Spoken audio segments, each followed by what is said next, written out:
Oh iya, apa? Hancur yang ada tantangan. Bayangin aja, ini berani dikit. Mati syahid, hidup mulia. Tembak sekali tembak kalau mati konyol.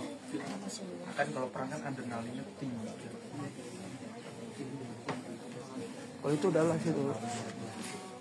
Tadi nanti kesemut nanti. Apa sih? Kesini loh, jadi anak muda kembali Pak.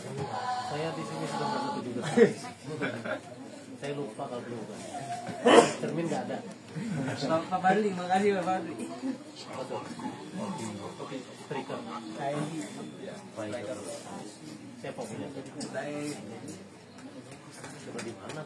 Kok ke Timur bukannya ini? Enggak dari mana? Apa? Dari rumah. Oh iya, ke Timur. Pencetak gol. Di sini waktu ada promosi seller HNI datang. Striker itu. Striker itu pencetak gol. Striker baru ya.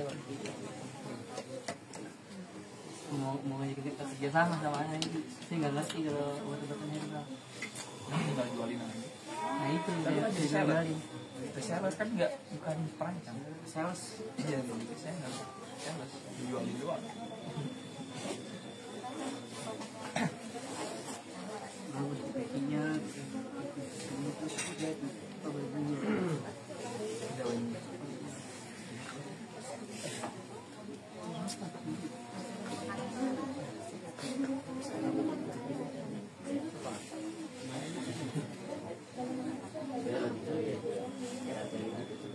Cari inspirasi dalam ini. Allah mungkin nggak ada. Enggak formal kuku.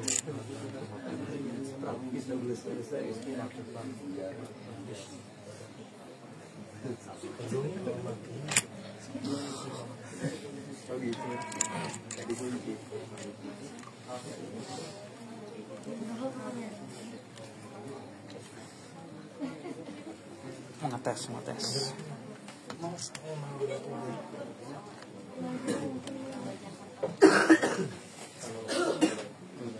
Berapa nih?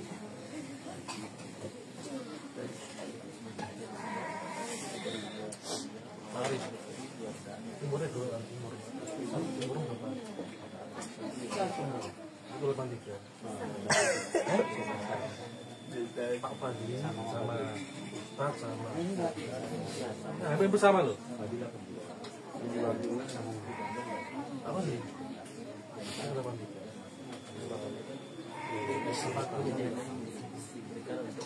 Hampir 41 maksimal 45 maksimal 45 Di zaman depan ini, Saya 30 tahun dia memimpin pada waktu yang 80 tidak dia tahu atau keluar dari Thailand mengontrol.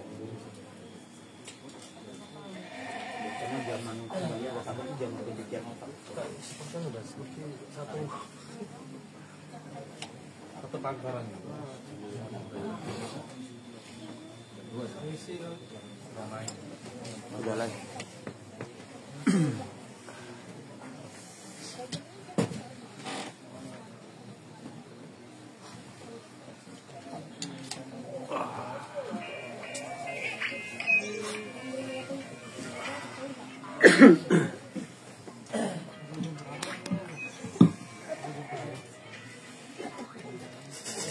Baik, sekalian kita mulai. Assalamualaikum warahmatullahi wabarakatuh. Alhamdulillah, nahmaduhu wa nasta'inuhu wa nastaghfiruh. Wassallallahu ala nabiyina Muhammad wa ala alihi wa sahbihi ajma'in. Amma ba'd. Sekalian, pada pagi ini saya akan membahas sesuatu informasi penting. Ini mimpi seorang akhwat dari Syam.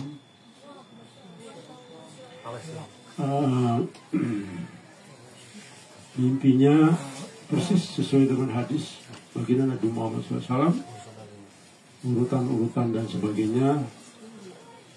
Karena ini takdir yang tidak lama lagi terjadi, saya langsung membacakan mimpi ini dan menganalisanya. Yang bertema tidak lama lagi Malhamah Kubro akan terjadi. Itu sama dengan kehancuran Timur Tengah, tapi sebetulnya sekaligus ini. Kehancuran Timur Tengah, tapi juga keruntuhan peradaban materialistis Barat dan Timur.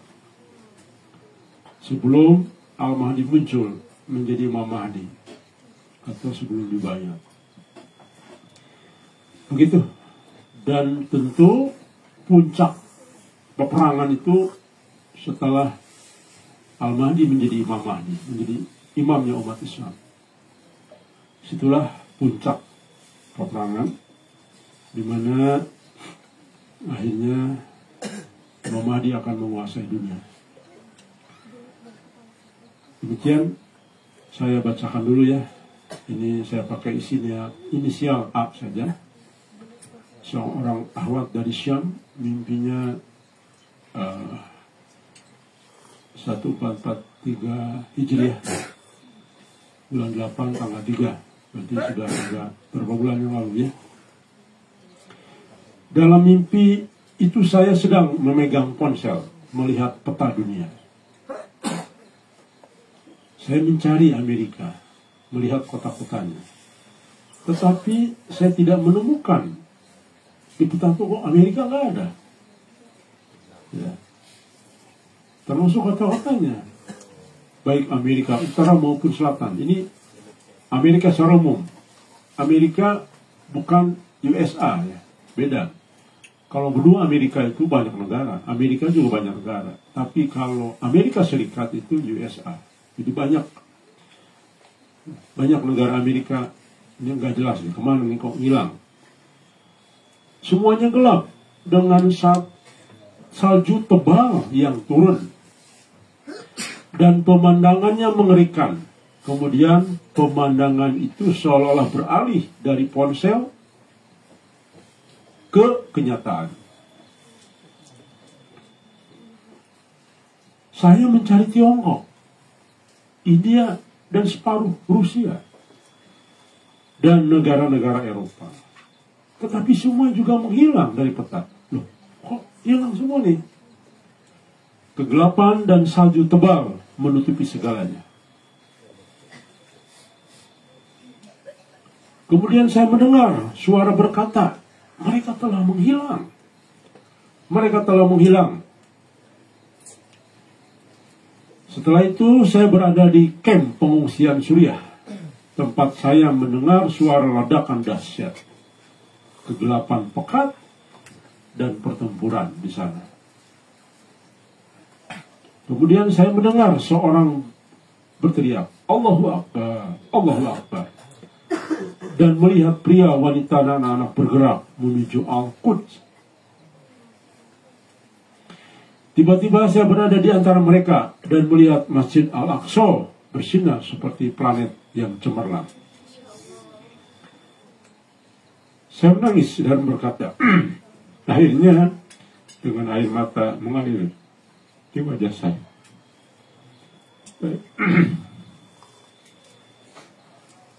Apa takwilnya?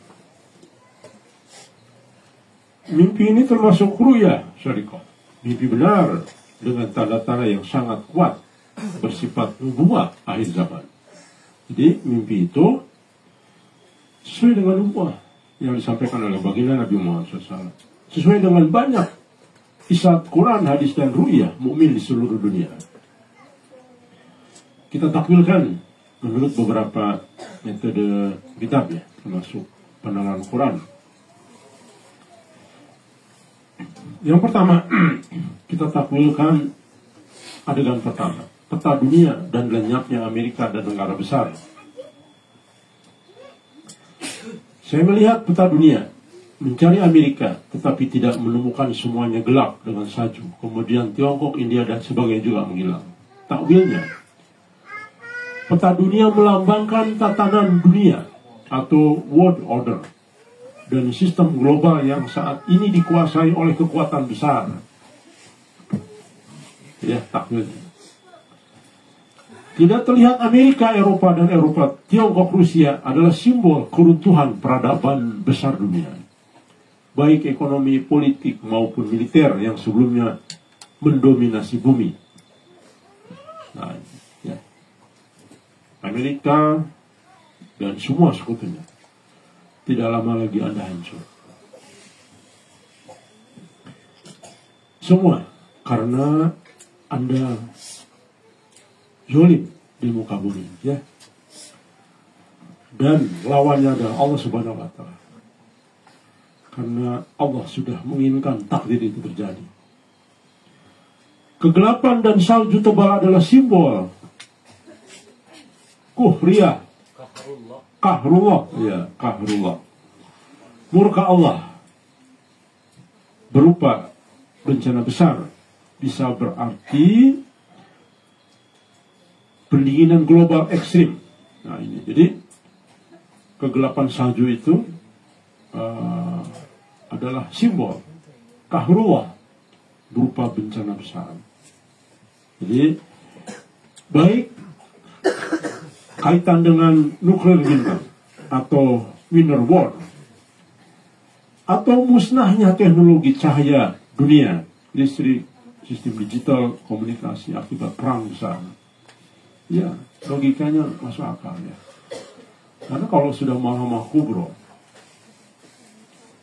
mungkin nanti satelit pun jadi sasaran ditembak. Karena kan itu bagian mata-mata kan. Nah kalau sudah ditembak satelitnya, ya sudah, mati semua kan. Tidak ada lagi WhatsApp dan sebagainya, hilang. Karena bagaimanapun seluruhnya menggunakan teknologi. Dalam takwil Qurani, kegelapan dunia menggambarkan hilangnya cahaya ilmu, iman, dan kehidupan. Ini dalam Al-Quran surat An-Nur ayat 40. Isyarat ruhani apa? Mimpi ini menguatkan banyak ruyah sebelumnya tentang keruntuhan peradaban materialistis Barat dan Timur sebelum munculnya Al-Mahdi menjadi Imam Mahdi. Baginda Nabi Muhammad SAW menyatakan akan datang masa bumi akan dipenuhi kezaliman, kegelapan, lalu Allah membangkitkan seorang dari keturunanku yang akan menghuni bumi dengan keadilan. Hadis riwayat Daud. Kemudian saya berada di kamp pengungsi Suriah, itu ya mimpinya. Apa takwilnya?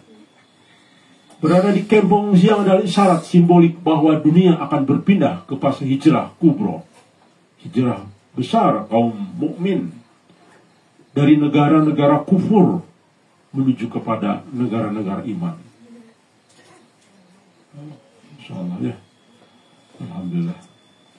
Dan insyaallah dalam banyak isyarat mimpi, bahkan bukan satu dua, ada belasan mimpi, kita Indonesia akan memiliki kontribusi besar untuk membebaskan Jazirah Arab. Dan lebih khususnya, alhamdulillah, tidak sedikit juga mimpi bahwa Majelis Gajah akan terlibat secara langsung.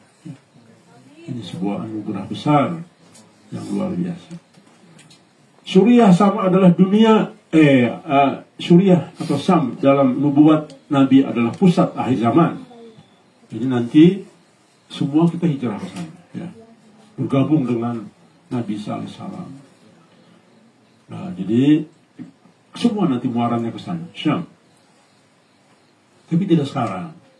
Sekarang mereka lemah. Sekarang mereka bahkan dipermainkan oleh negara-negara besar, ya. Nabi mengatakan iman akan kembali ke Syam bagaimana ular kembali ke lubangnya. Pada akhirnya akan ke sana kita semua.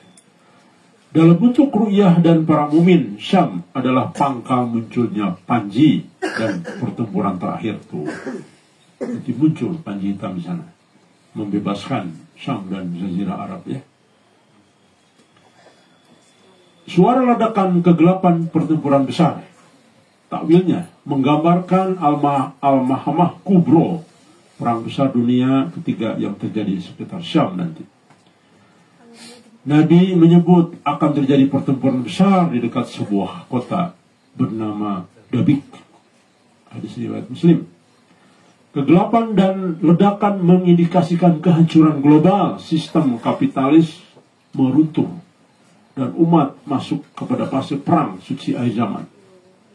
Nah ini nanti yang bergabung dengan Nabi SAW ini. Makanya di ujung akhir zaman hanya dua yang syahid. Yang pertama ikut gabung perang ya. Bisa juga kematian syahid dengan cara yang lain ya. Tapi ini yang maksud adalah perang.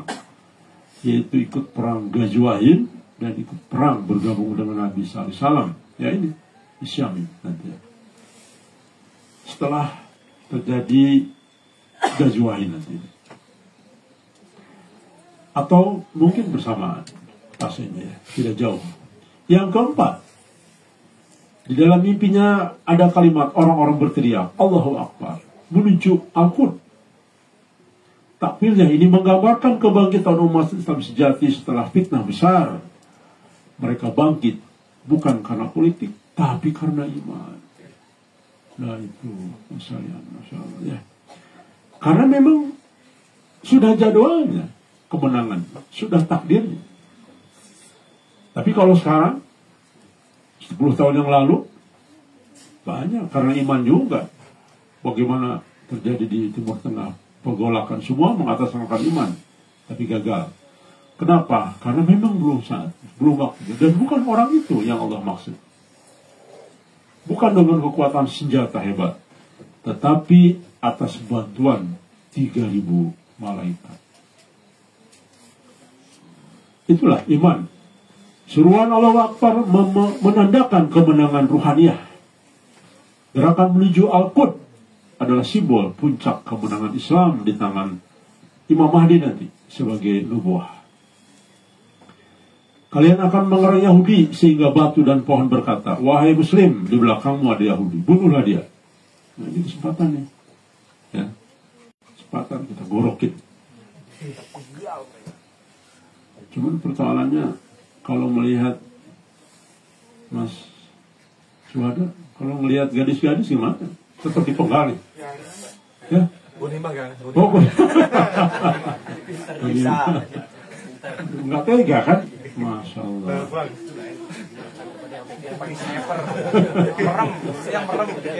Ini juga sejalan dengan ruya banyak mukmin setelah kehancuran dunia barat, umat Islam menuju Baitul Maqdis untuk bersatu. Oh. Ya. Ini ujung-ujungnya nanti, mendekati ujungnya kemenangan ya. Masjid Al-Aqsa bersinar seperti planet yang mencemerlang. Masjid Al-Aqsa bersinar adalah simbol terbitnya cahaya hidayah dari Quds, pertanda datangnya Imam Mahdi dan kemenangan akhir ya. Tentu dengan pasukannya ya. Dan pasukan utamanya adalah Panji hitam. Dan itu sudah kita sering bahas dari timur jauh, termasuk tentu beberapa negara. Nanti ada Indonesia, Malaysia, Pakistan, siapa lagi, Bangladesh, dan negara-negara lain yang bergabung membebaskan seluruh jazirah Arab ya. Ini juga dapat dimaknai sebagai panji Islam akan berkibar kembali dari Al-Quds, pusat peradaban baru setelah dunia musnah. Kalau sekalian, kemenangan ini memakan korban banyak, memakan korban besar, bahkan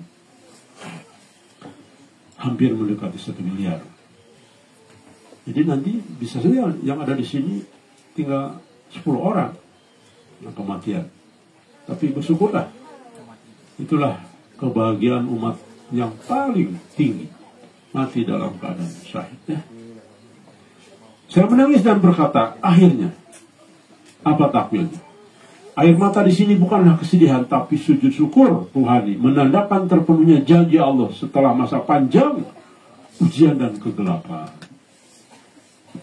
Manusia diuji, terseret dengan pola-pola barat dan sebagainya. Ekonomi semua dunia dikuasai mereka, hanya segelintir negara. Ya. Akhirnya bermakna akhir zaman, kezaliman, dan awal kebangkitan Islam sejati. Dan itu tidak lama lagi, insya Allah. Ya. Hitungannya hitungan jari, tidak sampai 5 jari, insya Allah. Mimpi-mimpi sejenis, nah ini dia. Kita akan bacakan beberapa mimpi yang sama, sejalan dengan mimpi tadi. Karena memang kebenaran mimpi itu jika dimimpikan juga oleh orang lain yang sejalan, yang sejenis. Mimpi hilangnya Amerika dan negara besar ini paralel dengan banyak mimpi sahih yang diriwayatkan para mukmin. Dari Pakistan ada, dari Turki, dari Indonesia, termasuk mimpinya Muhammad Qasim. Munculnya adegan kehancuran Amerika dan Eropa disebabkan oleh gempa besar, perang, dan badai es. Jadi perang itu Allah bantu nanti, tidak hanya dengan bantuan 3.000 malaikat, tapi Allah lemahkan dengan badai nanti ya. Di Amerika sendiri, di berbagai negara lain, dengan mudah Allah kan begitu. Jadi nanti mungkin teman-teman ada yang saya pada saat perang akan saya suruh, Mas Dedi ke Amerika sana, Mas Wada ke Rusia, Mas Alif ke Cina. Bawa apa? Bawa bensin sebanyak-banyaknya, bakar hutannya. Biar mereka repot, tentaranya nggak perang karena akhirnya memadamkan hutannya, ya. Nah itu, jadi bisa Allah yang menurunkan bencana sehingga mereka lemah, walaupun mereka punya persenjataan kuat, tapi cara Allah dengan mudah melemahkan mereka nanti. Apalagi kita dibantu 3.000 malaikat ya. Dalam mimpi-mimpi Qasim, ia melihat pesawat Amerika jatuh, kota-kota barat terbakar dan bumi membeku. Dalam ruya seorang mumin dari Syam, ia melihat peta dunia yang tadi ya. Takwil Qurani, dan kami hancurkan negara-negara itu setelah mereka berbuat zalim. Kami jadikan mereka waktu kehancuran. Surat Al-Kahfi ayat 59. Ya, insyaallah kita jadi saksi semua nih, ya. Saksi hidup, saksi pergerakan, dan saksi keruntuhan, dan saksi kemenangan. Tulisan. Mimpi, juga mimpi yang lain, salju menutupi bumi, kegelapan global. Ini ada juga mimpi. Ya, dari yang lain, ru'yah seorang mukmin, seorang Turki, yang melihat malam tanpa matahari selama berhari-hari, manusia ketakutan dan bumi membeku, disebut dengan malam yang panjang. Ada mimpinya ya. Pokoknya mirip-mirip lah. Dalam ru'yah seorang mukmin Indonesia, langit menjadi hitam, sinar mati hilang, dan dunia seperti berhenti. Takwilnya ini sesuai dengan tafsir hari kegelapan yang disebut dengan, ada yang disebut oleh Nabi Muhammad SAW, akan datang masa bumi diselimuti kabut tebal yang menutupi antara timur dan barat selama 40 hari. Nah, yang disebut dengan Ad-Dukhan. Jadi mungkin saja nanti yang disebut dengan Ad-Dukhan itu adalah bumi penuh dengan musiu, penuh dengan asap menebal, ya, penuh dengan bom nuklir meledak dan sebagainya. Banyak sekali, ya, peristiwa-peristiwa. Jadi Ad-Dukhan itu bukan meteor, tapi bisa jadi salah satu meteor jatuh ke negara kafir untuk menggoyah kekuatan mereka. Bisa jadi. Inilah nanti yang disebut dengan Ad-Dukhan, peristiwa gelap, di mana karena akibat perang, akibat daripada efek asap peluru-peluru yang berkekuatan tinggi. Ya. Kalau kita lihat kan nuklir, boom, itu wah, menutupi langit berhari-hari dan jadi gelap. Kenapa? Dia mirip pohon beringin kesini kan, menutupi langit.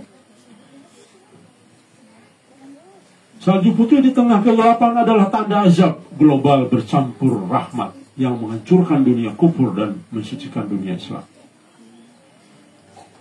Hijrah menuju Syam dan Quds, banyak ru'yah dari mumin Suriah, Palestina dan Pakistan. Indonesia juga mengabarkan Muslim berhimpun di Syam sebelum Baitul Maqdis.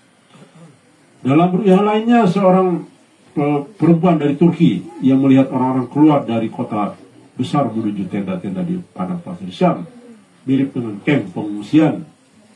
Mimpi utama, ya. Demikian juga dengan Ru'yah Qasim juga menampilkan pembedaan kekuasaan dari timur ke arah Syam sebelum Imam Mahdi muncul, membebaskan Jazirah Arab.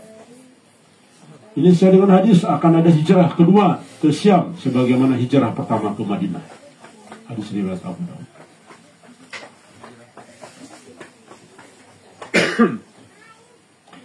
Ini adalah hijrah kubro yang ditandai dengan munculnya kemurnian ruhani seperti Ashabul Kahfi zaman ini yang berpindah dari sistem Dajjal menuju tanah iman. Tuh, Insya Allah. Jadi orang-orang yang sudah ujilah itu sesungguhnya sedang belajar ini. Kita belajar meninggalkan keluarga, meninggalkan orang tua, meninggalkan keluarga besar. Lalu juga kita belajar sedang menuju surga berjalan. Artinya teman sekalian, kalau ingin surga saat ini memang yang paling lebih dijamin adalah kita ada di tempat ujilah. Karena kita tidak tercemar lagi dengan banyak dosa-dosa yang setiap hari dikumpulkan di kota. Kita tidak terlibat lagi dengan banyak hal. Diminimalisasi. Kita berusaha membebaskan sirik-sirik, walaupun bisa jadi masih ada 1-2 yang lolos, tapi Allah Maha Tahu. Kita terus berusaha, ya. Ledakan besar dan seruan Allahu Akbar ini paralel, hampir semua ru'yah menjelang Malamah Kubro diperlihatkan ledakan dan perang besar, lalu teriakan takbir, kebangkitan pasukan imam, itu Imam Mahdi, ya. Ru'yah Mumin terdengar suara, kini waktunya Panji bergerak, lalu ledakan besar terjadi di barat. Takwil hadis, kalian akan berperang dengan bangsa besar di sebelah barat. Kemudian Allah memberikan kemenangan pada kalian. Hadis riwayat Ibnu Majah. Jadi teman-teman sekalian, percayalah. Walaupun kita tidak punya apa-apa, kita cuma punya ketepel, tapi ketepel itu bisa jadi ketapel. Oh iya. Tadi malam banyak bahasa Inggris saya baca, jadi ke bawah-bawahnya. Walaupun senjata kita ketapel, bisa jadi ketapelnya ada malaikatnya. Ketika sampai kepada musuh, ledakan besar yang mengguncang kekuatan besar. Bisa jadi demikian, ya. Jadi nanti kita hanya punya kekuatan iman. Ini menandakan munculnya pasukan imam dari timur Khurasan, timur jauh yang bergabung menuju Syam. Jadi timur jauh Indonesia gabung ke Pakistan dan semua, lalu bergerak menuju Jazirah Arab. Masjid Al-Aqsa bersinar. Ini paralel dengan mukmin melihat Al-Aqsa bercahaya seperti matahari. Bahkan dalam Ru'yah Qasim dan mukmin lainnya cahaya itu menyebar ke seluruh dunia. Dalam tafsir klasik Ibnu Sirin, masih percaya syiar Islam kembali tegak di bumi. Ya, luar biasa. Dan insya Allah terus kita berdoa agar sesuai dengan janji Allah di dalam banyak mubasyirat, kitalah yang men-trigger pertama kali, yang terus berdoa, bermunajat bertahun-tahun. Sesungguhnya kalau ukuran manusia doa sampai 5 tahun itu kan pegel sekali, ya. Tapi alhamdulillah terus kita jaga di sini agar semua ikut tahajud dan ikut berdoa bersama. Karena itulah dalam mimpi yang lain, teman-teman sekalian, dalam mimpi yang lain, karena doa orang tahajud di tanah Ujalah itulah yang insya Allah merupakan satu jawaban yang akan Allah berikan. Nah, sekalian, maka kita jangan bosan, karena disitulah kita diuji sampai kita benar-benar titik nadir, mungkin kebosanan, kejenuhan, dan juga masalah-masalah lain, ujian lain.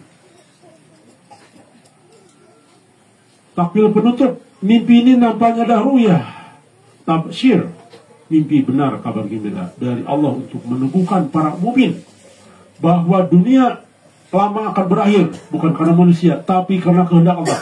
Tuh. Makanya kita di sini, titik awal dari kita inilah, kita harus berpikir semua karena Allah. Singkirkan halangan-halangan dunia.